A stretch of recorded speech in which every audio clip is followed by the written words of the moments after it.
Social welfare policy in the 19th century.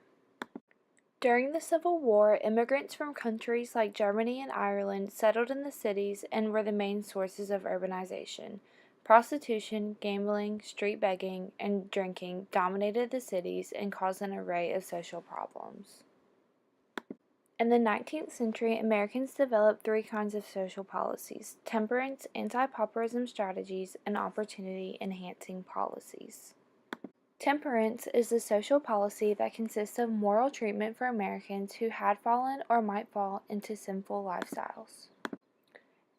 Anti-pauperism strategies include social policies that were initiated to give Americans the opportunities of the right to vote, the right to public education, land distribution, and the abolition of imprisonment for indebtedness. Opportunity-enhancing policies were made to control, regulate, and oppress people of color. The basic land policy strategy in the 19th century was that the land was auctioned off in blocks to the highest bidders.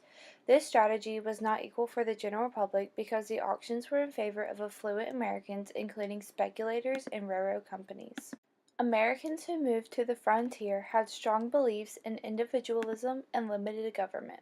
They made lifestyles out of farming and working in mines, which required an abundant amount of labor provided by Latinos and Asians, who were treated brutally.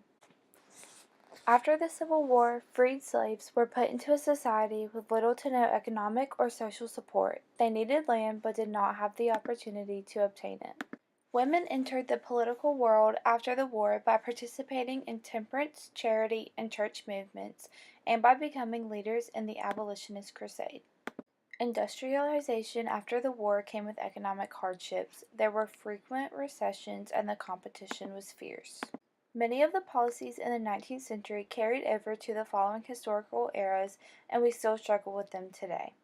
Some of these policies include harsh policies for women and African Americans and development of a variety of institutions to address many social needs.